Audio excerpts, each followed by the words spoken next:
excited to be here with the millennial rabbi, Rabbi Daniel Bortz, and he's like a fictional character in my life in so many ways because every time I open Instagram, I get so excited for a dose of real, authentic spirituality.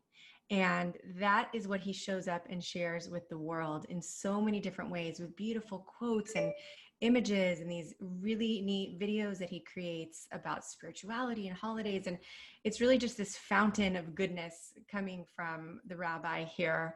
And I actually nickname him the Instagrammer Rebbe because a Rebbe is a teacher.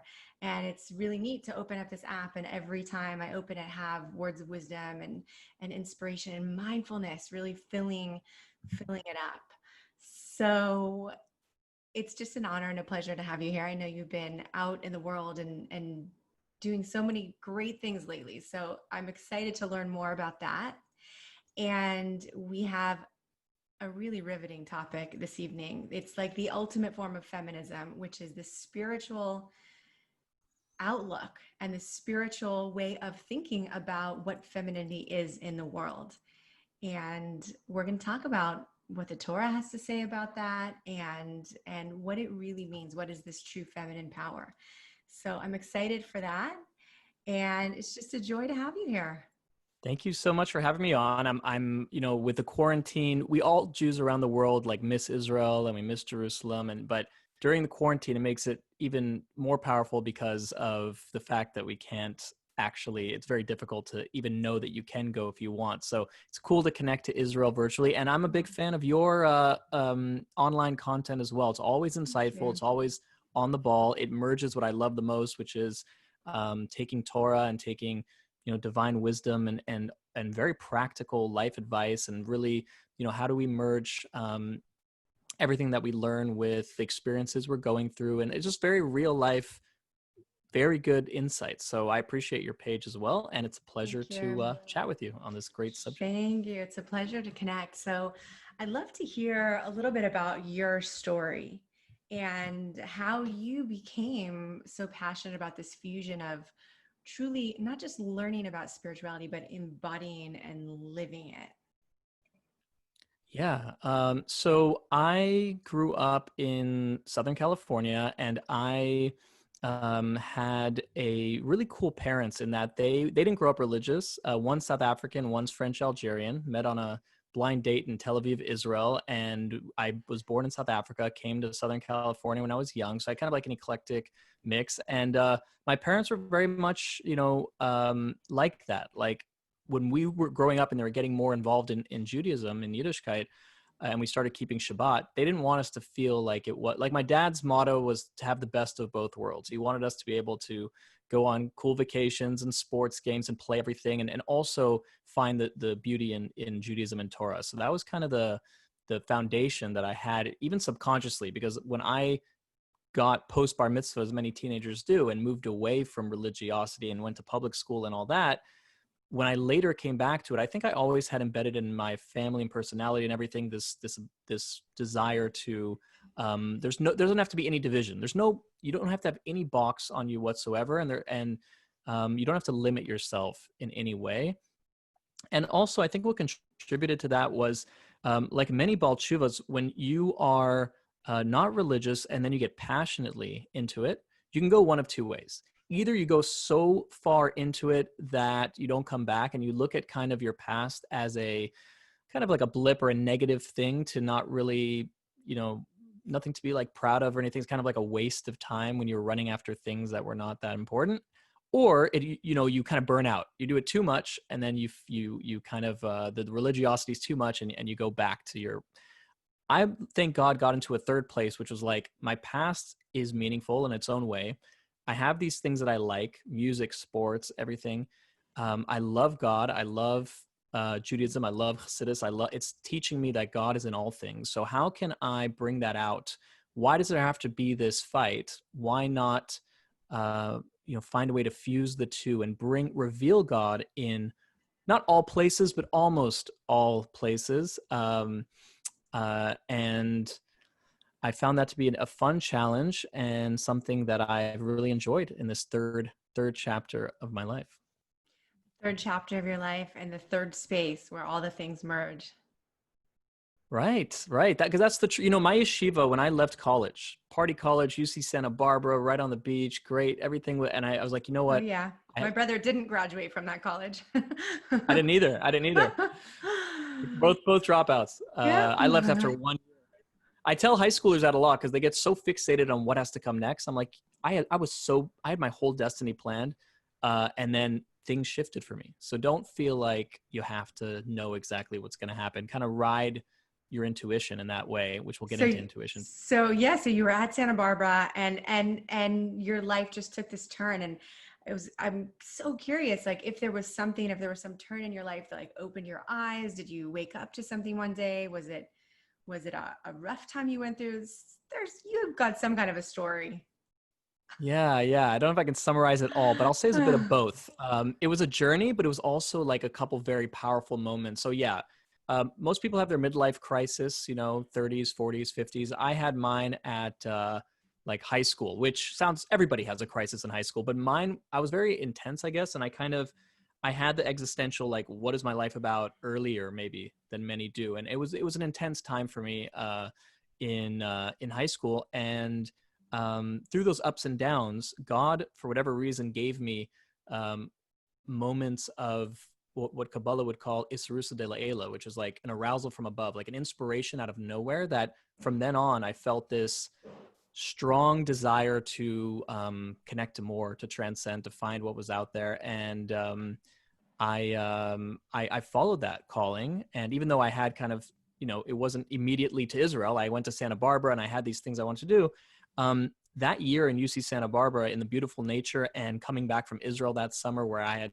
gone to Tzfat with my brother and I had joined yeshiva for a few days and I had explored my Judaism, a lot of moments along the way really catapulted me to like just and also one more thing is that I always, like, if I thought something was true, that I would follow that all the way. So whatever that was, and when I found this, it was the same way. I'm like, I'm going to pursue this and find out what this is, and that's what led me to yeshiva. So you were seeking truth, and living without it was just that difficult from a very young age. Yeah, yeah. I wouldn't know. I don't know if I was searching for truth or when I was a younger, like a teenager. I think I was searching for love and acceptance and all that. Um, I think I changed. I really changed. Like 16, 17, 18, I started to not care as much about the people around me accepting me, but more about me following a higher calling and a greater path. I went from being extremely extroverted and having to go to every party or everything to becoming much more about my own personal growth and about um, not wanting to squander my potential and things like that. That became more important to me than the other things at that time. So Interesting. So looking back, do you remember a moment where you knew wholeheartedly that God was intervening in your life? I'll go to the very first moment. When I got in a lot of trouble freshman year of high school, and when I was in, I think, this second year of high school. I every Shabbat I would dutifully go with my dad to the local shul, local synagogue, to pray Friday nights. And I don't think I felt anything special. You do it as a family thing. It's nice. And I remember I had switched to another school, and I was like starting to like get my life in the right direction, and maybe that helped. But the point is, when I was standing with my dad that Friday night, I had an experience. I think it was during Shemona Esrei. I felt something really strong pulling me. I remember when I came home excitedly, I like told my mom about it. She's a very spiritual lady, and she said, "Yeah, that was God. That was like I distinctly remember that a connection to God, which is kind of like um and ever since then, and I've learned a lot of the mystical teachings like Ibur Hanashama, the idea that another neshama can come and connect with another soul can come and elevate you because you need it. It could be that God Wow. just did it as a kind thing, but ever since then I've been on fire um for for connecting, and it's obviously taken different Wow. directions along the way. So beautiful. So here you are now, several years later, and you are really getting into those places and those spaces where the teens are going through those types of teenage issues. struggling for acceptance and meaning and purpose and all these things, and you really are providing it to them in so many different ways. I'd love to share a little bit more with our listeners about what it is that you're doing in your programs and your projects. I've seen you teaching meditation at the high school that I attended, and it's just I Can can't you remind me imagine. which school that was? La Costa Canyon, go Mavericks. Oh my gosh. Oh my I gosh. was in the boardroom when we chose the name of the mascot. Wow. Wow. Claim to What fame. reason I'm saying wow to that is that of all the schools I go to, and San Diego's already pretty like, this is not Brooklyn or Jerusalem. La Costa Canyon's one of the most like we created it almost like as novelty. Like it would be cool to make one in a place where there's not many Jewish students and like there's just a few Jewish kids. So like that's cool. That's a crazy. It's like the desert. They had, unfortunately, the students told me they had some anti-Semitic graffiti at their school last year, and it's not the most, yeah, Oh, it's not the most Jewish school. absolutely. I grew up with anti-Semitism. I used to hear they'd call me like a Hebrew, and I smacked someone in eighth grade. I don't know if I'm sharing this on my show, but I smacked someone in eighth grade. Didn't get in trouble because he was like hurling anti-Semitic remarks at me. So not a That's peaceful climate. that's standing up for your people. I also never got angry except unless people attacked my family or Judaism. I always had this thing with Jewish stuff that I was like it would get me. Right, exactly. So you're going into these schools, you're teaching meditation. Tell us everything. Totally. Yeah. With quarantine, it's thrown me off my game when it comes to my in-person outreach that I was doing. But for the last, in 2011, when I became a rabbi and I wanted to come back to my city, San Diego, the Lubavitcher Rebbe talked about the need to fix where you are. So I wanted to go to my hometown, and I started working with teenagers at first. I created a nonprofit organization, J-Teen, and I did it because that was my most lost time. So I felt like Hmm. I should make a tikkun on that. I should come back around and help that age. And that age, when I started it when I was 20, 23 or 24, it was when you're that age, you don't connect to your parents or teachers or adults because they're too out of touch. And your own friend group, you're not going to open up, especially guys, but you're not going to open up and say what Hmm. you're going through. I didn't. When I was in high school, I would never tell anybody what I was going through. So I feel like my role is and was to be that bridge that's old enough that is like respectable enough that, okay, I'll kind of listen to what you have to say, and young enough that it's like relatable and cool. And I could actually tell you that I'm doing X, Y, and Z that I would never tell any, other people. And Hmm. just someone that can accept them and listen to them as adults, like listen to them as if their opinion is something that matters in the world and is not, because it's a really in between stage, teenage years. You're not a kid anymore, so you don't get like all the lovely benefits of that, and you're not an adult yet to be really taken seriously. So you're kind of in this like middle zone. Oh yeah, I know exactly because I have a daughter who's turning 16 next month. Oh, you And it's really know. You're in exactly the thick of it. there is really a piece of these teens that's so serious, and for you to come in to that environment and take them seriously is what a gift. What a gift. We talk like I would talk to someone my age. We talk like adults. So you're mentioning meditation. I started getting into a few years ago, how can I bring what I call experiential Judaism to the fold, which is a long topic in and of itself. But I created an organization for adults called Soul X, Soul Experience. And I wanted people to be able to feel like what I felt that time when I was 16. Like, how do I help people access a truly meaningful spiritual connection to their soul and to something higher? And I was like, this could apply to teenagers too. Like, for fun, I brought some of my instruments. I have these like meditative instruments, like crystal sound bowls and things Oh, like you have that I started crystal getting into. bowls? Yeah, we could play some That for the is podcast. so I can play this one, but I don't have a crystal. No, that's a Tibetan bowl is great too. I like it. Yeah. Wow. So you bring your Music and crystal bowls in? LCC. I have a beautiful video I can send you. I go to La Costa Canyon. I bring my two sound bowls and I sit with it. And by the way, I would say at least 50% of our attendees to our Jewish club are not Jewish. Like they're just coming to learn.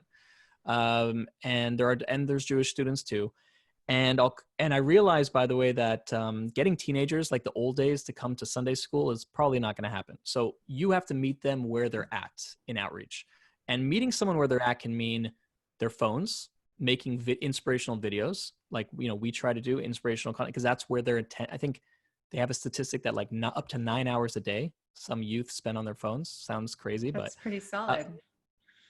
you're like, that's under the amount I expect. That's a decent amount of time. Yeah. So you're making this And content, you're meeting them where they are, you're and no, bringing.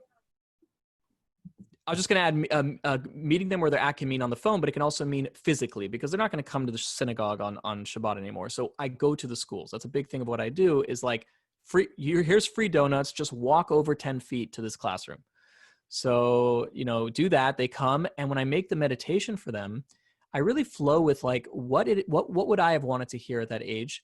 And I talk about stuff like how everyone closes their eyes, everyone breathes, everyone hears sound. And I talk about in this state,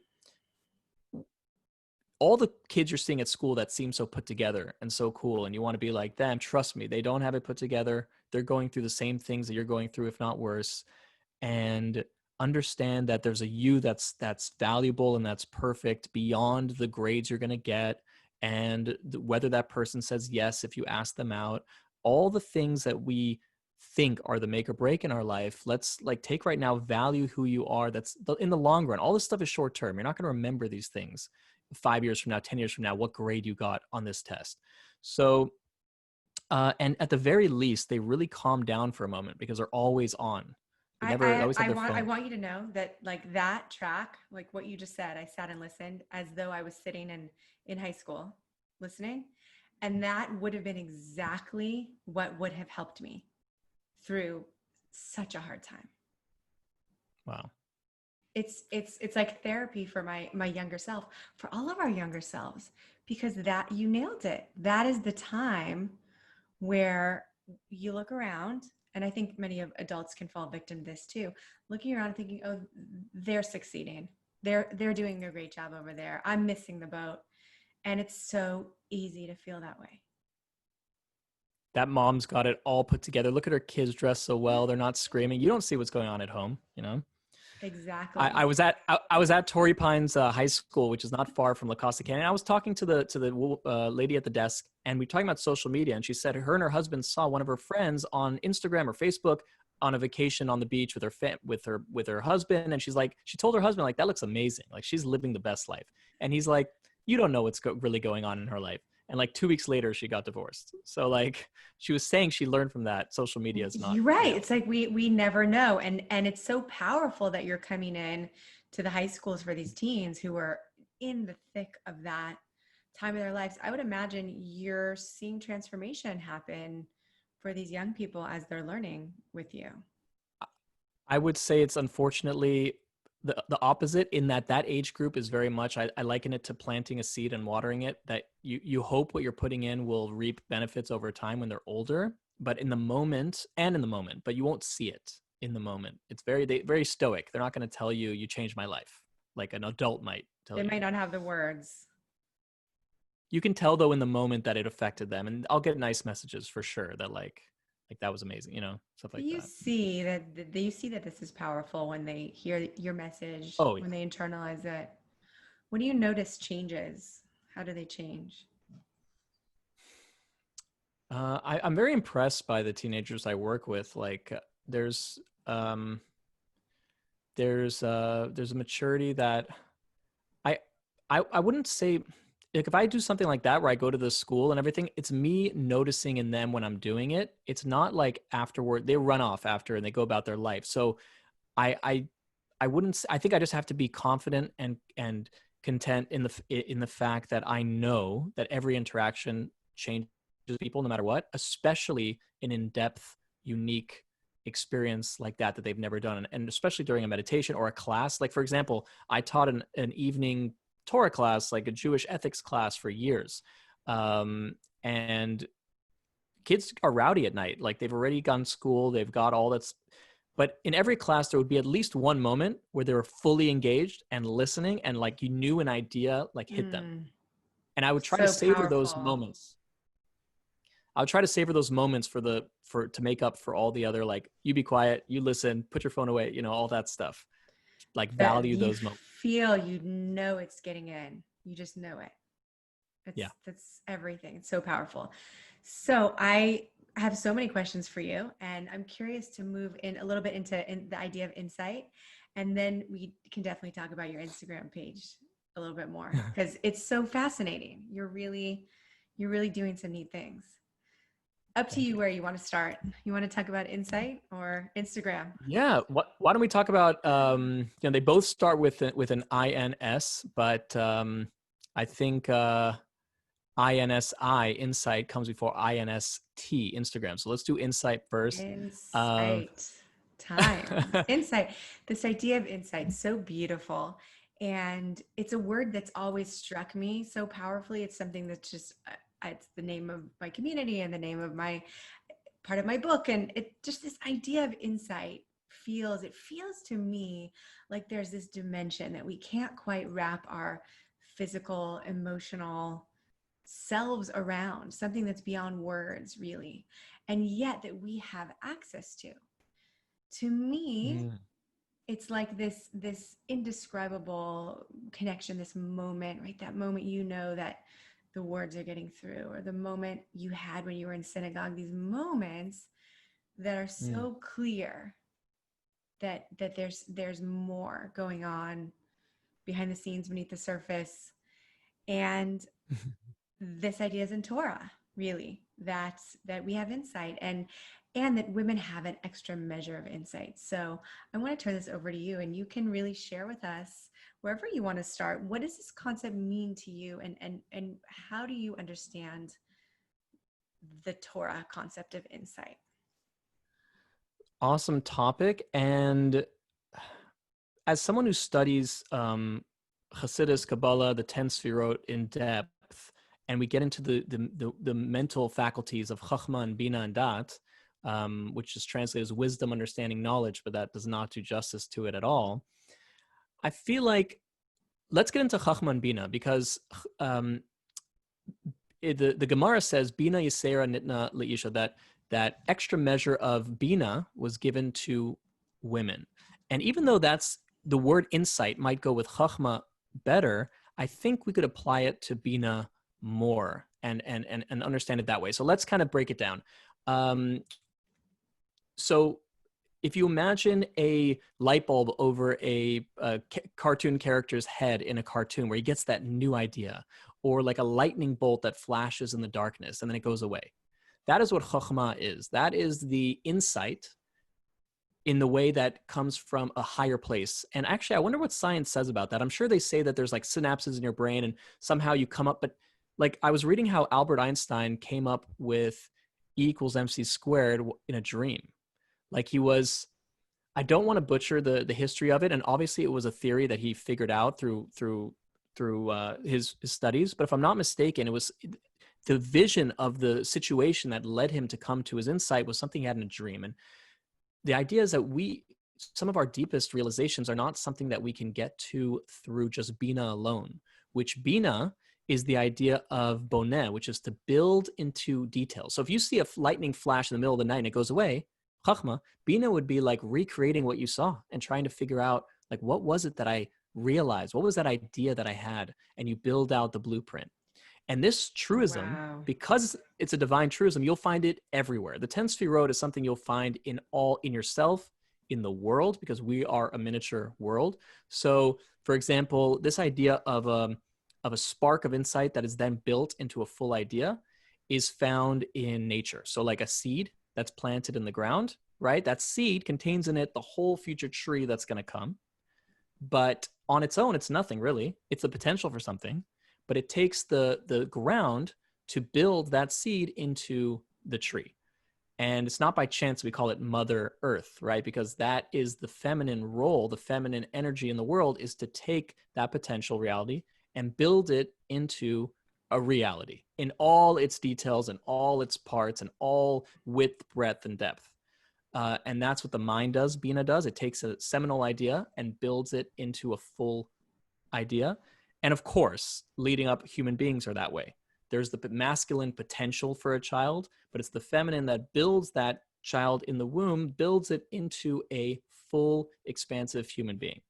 And Dat would be the third part, which connects mind and heart, which connects intellect and emotions, would be almost like the fruit that comes from the tree, or the child being born, or it's the ability to take an idea that you've learned and to bridge it into feeling it, which is what I basically dedicate my life to. Is dot is the third part. How do I help people? Take a thought, you said, and essentially embody that.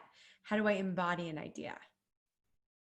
Yeah, I think embody is a good word. How do I embody it, and how do I make it something that I relate to? So it's not just an abstract, interesting thing, but it's like something that's part of my life. Exactly, embody Okay.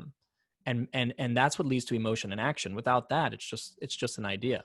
And that's a lot what Baal Shem Tov and the mystics talk about, is how to get to that place of, because it says Adam knew Eve. Dot is the word used for like an intimate connection with something. So it's one thing to have a nice idea in your head, God is one. And then you learn the mysticism behind it, how it really means that just like God spoke the world into reality, really he's speaking it right now. And really that means that it never actually left. So it's like there's a whole, you can build a whole beautiful idea in your head. But dot would be taking time to maybe listen to a song, or close your eyes and think of the idea in a way that you can kind of connect to it so that it relates to your life. So I'll just give one simple analogy that I loved from my Beautiful. rabbi taught me years ago. Um, he said, like, imagine you're looking at a news ticker on the TV and you see that there's been a tragedy somewhere, like a tsunami in Indonesia, and it says 50,000 people displaced and dead. You probably won't burst into tears. You'll think it's this is horrific, but it won't touch you emotionally. That's chachma. That's the general news ticker idea of something. Bina would be turning the channel and seeing all the details of that catastrophe. And you're seeing people running and looking for their children. Like, it's really like intense, but it's possible that you still might not feel emotion because it's too detached from you. It's the other side of the world. But what would happen if you tried to imagine what it would be like if that was your child there? Or what if for real you realize that your nephew's backpacking, your brother sends you a text, your nephew's backpacking in that region? When it becomes you and part of your reality, that's what can lead from the mind to the emotion. That's the dot part. It makes a lot of So sense. And it's so relevant because here we are just in a digital world, scrolling through images. Could be the catastrophe, could be the most incredible, human moment of human connection, or peace that's springing forth, and we're witnessing it, and the diversity of what we're seeing, and we're just kind of scrolling and not necessarily feeling or connecting. But you are saying that there are things that you do in your programs and in your life in order to help people connect to whatever it is out there that they're working on embodying and living and internalizing. yeah, and to take these beautiful ideas that Torah teaches, and that we, how divine you are at your core, and everything, and really feel it and not just know it, which is not getting the full benefits of that knowledge. So I for me, I know what works for me, and I know everyone's different, but like music helps me. There's certain things that help me move from that state of just bina, which is details and understanding, and really like, and also going to a place of the dot of really, which is kind of beyond. It's allowing you to go past the mind. The mind's great. The mind's very nice. The analytical mind has its uses for sure, but it can also block you from a higher consciousness. And for me, music and meditation are ways to help myself and others go past that racing mind and those thoughts, and just really kind of from a soul level, maybe you could say a keter level, which is beyond chachma bina, to really connect to that truth almost naturally, easily. You don't need that fight as much, and you just it kind of, this is an idea I've been getting into. I think we might connect with, is I was talking to a friend late last night about this, that the greatest truths are not something you necessarily have to go far to find or are so difficult to get to. It's all here. It's just we have so much static built up that we can't connect to it. We can't hear that message. Like they say, there's a voice, a bat kol coming every day. God's speaking to us every day, telling us to do teshuva, to connect back, and we just don't hear it. But there's everything's here. Like if you put your radio in the right I frequency, the believe radio. that 100%. I Absolutely. thought, It makes so much sense to me. And it makes so much sense on a spiritual level and also on a brain science level, in that thoughts are energy. And when we are attending to our thoughts, there isn't room to notice anything outside of mm, that, mm. right? The thoughts can become a veil in front of our eyes, even. They say a child, the way a child sees a flower for the first time, they are that flower. And then Yeah. the child grows, and the thoughts and the fears and insecurities and the 70,000 thoughts a day. And you can't always see the beauty of the flower because you just can't see it. There's too many memories. There's too much virtual reality clouding the vision, right? Past and future. And So they can be fully taken by the experience because, like, I always wonder why we need to sleep so much. Like, why did God make sleep such a part of our reality? We know one of the major benefits of it philosophically is a new slate every day. Like, no matter how bad yesterday was, today's a fresh day. And we believe that God gives your soul back to you every day. You are a new person every day. And to approach your day that way, that this is fresh, this is new, that flower that I'm looking at didn't have to be there. What is this thing that's in front of me? Looking at things fresh and anew is a great trait to try to develop in yourself. It adds a lot of beauty to the world for sure. so how does one go about, where would you start with that? Looking things fresh, Yeah. I think it's being proactive. Like, you can't just wake up out of, I really believe that when we wake up out of bed, everyone's different. I think we're like heretics. Like, we are all those great things we worked on, and like we feel like we embody. You can still wake up grumpy and depressed. Like, it's not, I have a friend of mine in LA, and he told, we were having this conversation, and he said that one day he was sitting out on his porch in the sun in Southern California with a friend. Life was good. He had a job, everything was fine on the outside, and he said he felt kind of down, and it hit him for the first time that that is the base state. And I believe this. There are some people like my mother, for example, that are able to keep this like bubbly optimism all the time, but for many of us, if we're not proactive to direct our state, we will be kind of on a like an iffy trajectory, kind of just like down. And so we need to be proactive to like have an intention, and maybe that's why we pray 3 times a day, or even once a day. And we try to meditate, we try to learn Torah, we try to like remind ourselves throughout the day of what truth is, and inspire ourselves. Do things that inspire you, because we need that kind of, you're not going to just naturally always be in this like high frequency. I So hear that. I hear that. So, in terms of what inspires you, how do you stay inspired and how do you then share that? I think this is a perfect segue into social media, because you really are sharing all kinds of stories and history and beautiful Kabbalistic insights and your travels. So, I'm curious to hear about all of that and how you started sharing and how you got in stay inspired. lovely question. I would say one major foundational thing in my life that helps with all of that is kind of what we touched on earlier, which is the learnings that I've done and the realizations I've come to, that everything has a bit of a divine spark in it. And what I mean by that is, before I got spiritually connected to Judaism, a lot of people say religion makes you more closed off to the science, to the world. For me, it was the opposite. In school, I was like, okay, what's going to make me like, how can I be involved in politics, or how can I be involved in, economics, or how can I be involved in, but I wasn't interested in like, if you told me learn about the minerals or learn about space, I'd be like, that's not relevant to my daily life. I don't need that. Once I connected more spiritually and realized that this is God's world, that this is everything has the divine fingerprint on it, then all of a sudden everything interests me. Everything. Like, there's nothing really in the world that I find to be a boring subject. Like, right now I'm getting really into astrophysics, and I'm learning about, for example, just one trippy idea that I'm like playing with now is that if, according to Torah, God spoke reality, not with a mouth, but what we know of human speech on a deeper level somehow is how God created reality. And what is speech at the core of a human being? Speech is a vibration that goes in your throat and develops sound. It's a vibrational wave. what I find interesting learning about in cosmology and astrophysics is the most trendy theory right now of the last 20 years, 30 years of how the universe came into being is string theory.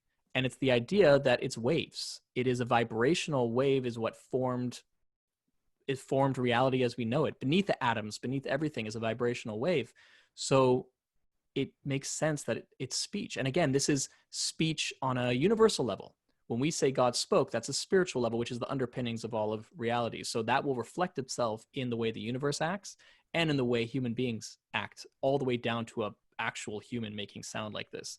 So all of that to say that when I travel, when I see God's nature, when I learn something, science, when I hear a song and a lyric or a movie, I am finding the divine providence in that thing. What am I to learn from this and connect to God and elevate through this experience? It's not for naught. There is something to be, some fallen spark from the original godly expression that can be elevated. And that's what gives me inspiration to, on Instagram, for example, to share all those crazy thoughts. And I can have an insight and say, you know what, I'm just going to share that idea when it comes to me. And it comes to me, I think a lot of things come to us throughout the day, but we don't really want to share it. We might be embarrassed. I think I've reached a place where it should be just be authentically you, which took me a while to get to that place. That's so interesting. But that's what people want. That's really interesting.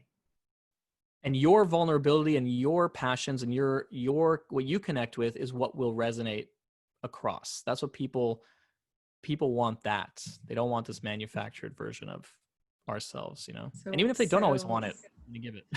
Even if so, it was a journey for you in becoming more open, more honest, sharing your spiritual insights. Yeah.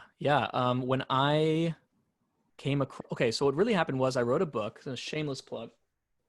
Please. And you mentioned the words beneath the surface earlier, yes. So I got an idea of the sunglasses. This is in Sunset. You might know where this is. This is in Encinitas, Seaside Reef, which is Seaside. Is that Seaside? It's right by. It's by a Swami's. Little beach right by Swami's. Right by Swami's. The gold dome there of the self-realization. That's my favorite garden. place. That was my hangout in high school. Wow. You were cool. That's an awesome place. That's a very special place. Yeah, that is so special. So this is a beautiful book. Tell us more. Yeah. So the reason I brought up the book was because when I was coming out with the book, it was a collection of writings over yeshiva many, many years. And when I was in Jerusalem, I used to go every summer to learn a little bit. I would go to the Coffee Bean on Yafo Street. And I don't know if you know which one, but it's like a big one. And I would still there. Still there. I would sit all day and put together this book. When I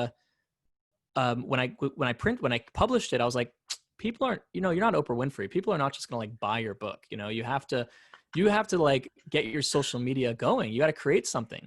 So I remember going to a friend of mine, and we were in high school together, but let's just say we took different paths. Like he started a protein company about like for weightlifters, and like his whole, it's very much into like physical strength and physical beauty.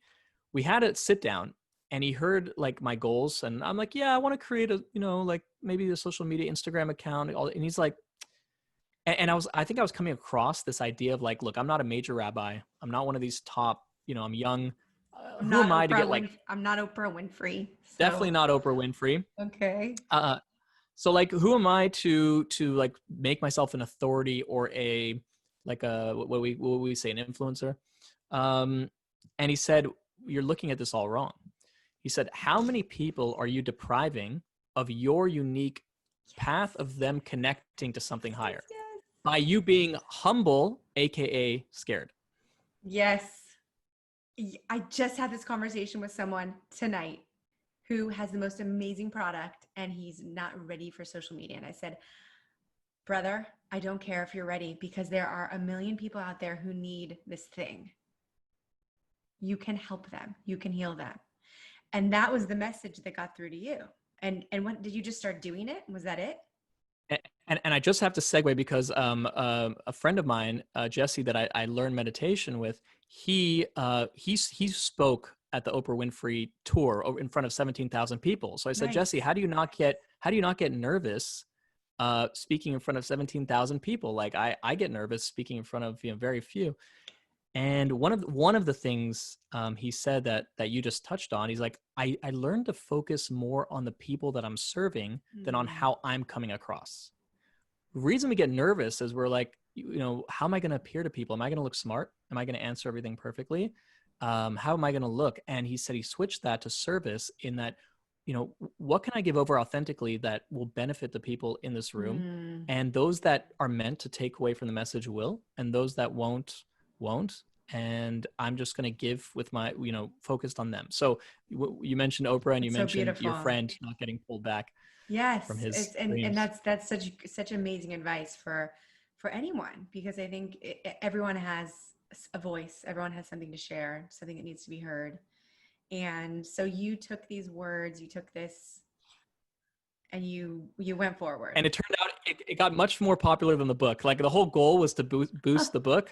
And in the end, the book has been a nice thing, but it's the videos. And another thing that helped, one of my students, Julia, she asked me once to voice over a high school video project about light. It was 1 minute about light. It was actually pretty cool. I should find that video. And I gave a story about light in the Gemara or something. And then I wanted to make some short videos based on the chapters in the book.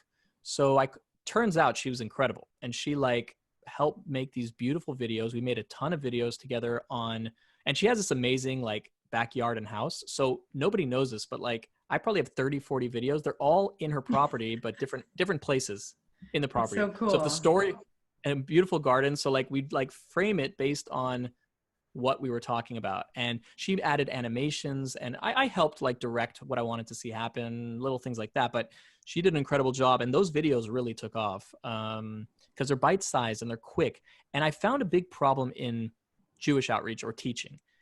Generally, the material was not that deep, and generally it was given over in an out-of-touch style. Like what language is this? I wanted to do the two extremes together in everything I do. How do I take something super deep and powerful and really real, but deliver it in the most accessible, relatable way? So the video was perfect. 1 minute, quick, but a concept probably that I heard at a 4-hour Farbrengen from one of my rabbis. And Farbrengen, for those who don't know, is a gathering of Hasidic people, and there's vodka and there's singing and there's deep insights being shared by this older sage. So it doesn't have to be an older sage. It could just be you and your buddies, and you should do that and elevate each other. And my talent, I guess, was not in understand. My talent was to take everything, because I'm ADD and I'm 21st century millennial. Take big ideas and just condense it into the kernel of truth that the person's trying to get across, and give a story or analogy to give that over and make it relatable. So that was kind of the bedrock of my Instagram and my Facebook worlds. Wow. And you're doing it. So everyone who's listening, you have to follow Millennial Rabbi on Instagram. It's just, you'll be so happy. You'll thank me after you do, because you're doing it every day, the quotes and all of it. I could go on and on. Share with us your favorite idea, something that you just love to share, you love to think about, you love to focus on. Sure. So because of the subject matter, we wanted to talk about insight and the power of the feminine. I think something I'd want to share is, the Lubavitcher Rebbe said, we are the generation of the redemption. We're going to see Mashiach in our times. And by the way, connects to what we said earlier, that he said the redemption's already here. We just have to open our eyes, which could mean the reality is something we have to tune into. It's not something we have to find somewhere far away. But what's interesting to me is that the Arizal, the mystic from Tzfat in the 1500s, he said that that the generation of the Jews that left Egypt, that we keep reading about in the Torah, they rebelled, and how could they do this, is the generation that will be reincarnated into the generation that greets Mashiach. So if you add 1 + 1, it's very possible that we are reincarnations of that generation that left Egypt, which should make us reading the Torah much more relatable.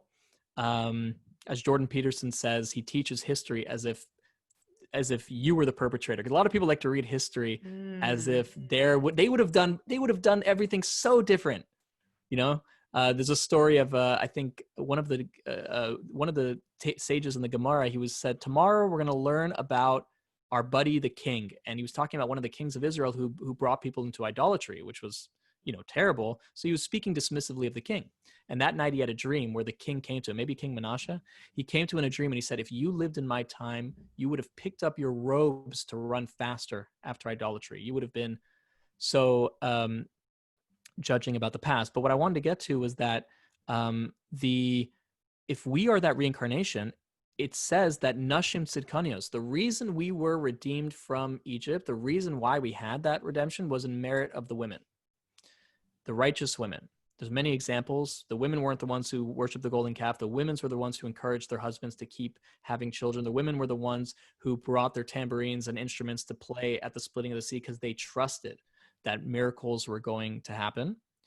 And that means in our generation, it's a great way to look at, no matter what side of the political spectrum someone's on, to look at kind of this women's liberation time, to look at the Me Too movement, to look at all of these things as some spark, some catalyst of this change that's going on, right? We read every Friday night, Eishes Chayil Ateres Baila, that the woman of valor will be the crown of her husband. What's a crown? A crown is above. It goes beyond the husband, beyond the head of the king. Because throughout history, Malchus, the feminine divine trait, and we see that obviously reflected in humanity, that women were always kind of stepped on and considered lower throughout history, an opinion not really to listen to so much, and not taken seriously or voting. It's spiritually too. This element is in the Messianic time going to flip. And by the way, this applies to the Jewish people, which are called God's bride, or the feminine side to God, which is, we call God a he, even though God's not a he, but there is a little bit of truth in that the way we interact with God is a more masculine energy and we're a more feminine energy. So at least there's that. I don't like using he or she for God, but the Jewish people who have been trodden on and destroyed over history will also reach our fullness in the Messianic time. It will be revealed what our potential really was. So all these things are starting to come to fruition now. With Israel, with the feminine. So I think it's just seizing on this time to really accentuate that. I don't even think it's just women. It's the feminine energy. So like you're noticing men are now talking about mental health more, vulnerability more, like NBA players last year. It's We're talking about how they have, fantastic. It's yeah. People are showing up in their humanity in such beautiful ways. It's really happening, right? It is. I mean, look, there's a lot of negativity, but we have to notice the good stuff that's going on too, and tap into that for sure. It's such a powerful idea. Yeah, and if you notice in the Sfirot, the Sphira that Chachma, the masculine one, the one of the new idea, is not as close to the emotions. It's Bina that takes that idea and then builds it and gives birth to the emotions after. So I think that Bina Yetzera, that extra Bina that we started this talk with, that insight extra that's given to the woman, is the idea of that ability to take an idea and find out how it can it can resonate with your emotions, how you bridge that into, like, it's the woman who's able to see a child or see a situation going on and kind of intuit that there's something more, where the men have a little more trouble noticing in that person that there's something under the surface going on. And we need to develop that ability to see past what's being shown to us in other people, and kind of, go past the surface layer and really bridge the mind and the heart and feel that. It's beautiful. It's really connecting on that deeper, more emotional, human level. Yeah, that emotional intelligence, that I'm trying to think of the best word, but empathy sounds like this real feeling. It's like an emotional intuition kind of thing. Yeah. Like, and if I teach a mystical class, the men kind of, their eyes glaze over a little bit, but the women are like, they like hear it, they're like, okay, it resonates a bit more. It's fascinating. You were sharing with me that most of your students are women. Yes, in my life coaching business and my course that I offer, it is more women than men. I think men can gain a lot from it, and there's, but those that understand the need to nurture our emotional state is generally women are more in touch with that. Men are kind of like, okay, what's my ROI? Like, is this going to lead to something practical outside of me, you know? Oh, I hear that. I definitely hear that. So tell us before we wrap up a little bit about these programs that you're offering and how people can connect with you. Thanks. Yeah. Like you said, Millennial Rabbi on Instagram, two L's and two N's. It's hard to spell. I'm always And on, misspelling that word. Two L's and two N's. you know, what's funny? There's somebody who had like Rabbi on Instagram, just Rabbi. And I'm like, that would be a lot to take on. I don't know if I want to be just Rabbi. So Millennial Rabbi for now. And millennialrabbi.com or rabbiborts.com. It goes to the same place. And people can reach out to me. I have, I offer stuff online. I also have what I call the soul living Yeah, course that I offer what as is your well. course? It's really always, we have a group that meets every week, but the material is something that is already prepared. So someone could join at any time.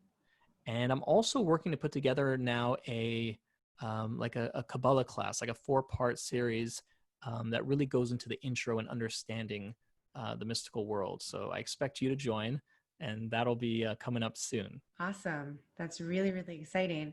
So the soul living course is there a set topic or like who's the ideal sort of participant for that? Yeah, it really goes into everything I believe that can help you level up in life, really. It goes through understanding our purpose and what we're here for. What are like tools we can implement in our lives to really have when you asked me that question earlier about how do we make sure we're inspired or how do we like not feel down? These are the ways to be proactive, the mindset to have, and I have assignments and things to do in the action list. I have guided meditations for every lesson that we do to Wow. really what we said before. Take the idea you just learned and bring it into your life and really connect with it on a dot level. So I'm really trying to take it from the most abstract down through to your heart so you feel it, and then what can I do practically to implement this into my life? And we do one-on-one coaching calls as well as part of the program. So everyone comes for a different reason, and I try to tailor make it for each person that's joining. That sounds amazing. So our listeners should connect with you on your website and you'll share all the details for programs and Yeah. signups and Instagram, incredible. website, my emails on the website. And we should talk more. We need to collaborate on something because I Yeah. think you're really Yeah, on the ball. let's do it. So thank you for joining me and we'll continue the post episode conversation. Absolutely. This has And, been well, and amazing. just a fun fact I have to end with is that when I first went to yeshiva, Maya Note in Jerusalem, Yes. I was not the person you see today. I was like, how am I ever going to understand this stuff? This Hebrew is so hard. What am I doing? And my chavrusa, my first chavrusa was your brother-in-law. Uh, Amazing. and I remember distinctly learning a mimer, a Hasidic discourse with him in Hebrew. And I said, man, I don't know if I'm ever going to understand this. And he gave this like wise, knowing smile of his. And he said, you will, you'll be fine. And he was like this older mentor. I was 19 or 18 and he was like Oh, older than me. And it was very helpful for my journey. this makes me so happy. It's so special.